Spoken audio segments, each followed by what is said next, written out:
ગવર્મેન્ટના ગુંડાઓ મોહન ભરવાડ ચોખ્ખા શબ્દમાં જ કહે કે એના જેવો તાનાશા કે જે ગવર્મેન્ટ ઉપર પ્રેશર કરીને ગવર્મેન્ટને ફરજ પાડે છે કે ભાઈ દહેગામ તાલુકાના પશુપાલકો ઉત્તમ ડેરીમાં દૂધ આપે અને અમારા કોઈ પશુપાલક ઉત્તમ ડેરીમાં દૂધ આપવા માગતા નથી, કારણ કે એ લોકોએ અત્યાર સુધી અમારું લોહી ચૂસી ખાધું છે।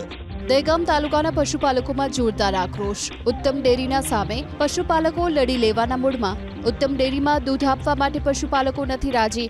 દહેગામ તાલુકાના પશુપાલકોએ ઓક્ટોબર 2025થી ગાંધીનગરની મધુર ડેરીમાં દૂધ ભરાવવાનું ચાલુ કર્યું હતું, પરંતુ 16 ફેબ્રુઆરી 2026 અમદાવાદ વિભાગના સંયુક્ત રજિસ્ટ્રાર અને બોર્ડ ઓફ નોમિનીઝે કામચલાઉ મનાઈ હુકમ આપી દહેગામ તાલુકાના પશુપાલકો પાસેથી મધુર ડેરીને દૂધ ખરીદવાની મનાઈ ફરમાવી દીધી, જેને લઈ પશુપાલકોમાં ભારે આક્રોશ જોવા મળ્યો। પશુપાલકોનો આરોપ છે કે ઉત્તમ ડેરી કરતા મધુર ડેરી કિલો ફેટે પશુપાલકોને 60 રૂપિયા વધુ આપે છે। ઉત્તમ ડેરી દર બિલમાંથી 1% બચતના રૂપે કપાત કાપે છે। 7 વર્ષે બચત પાછી આપે પણ તેના પર વ્યાજ નથી આપતી।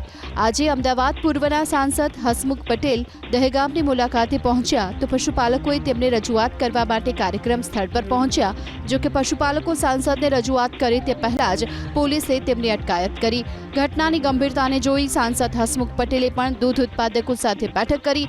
સાંસદે પણ તમામની સમસ્યા સાંભળી સમગ્ર વિવાદ મુદ્દે સરકારમાં રજૂઆત કરવાની ખાતરી આપી।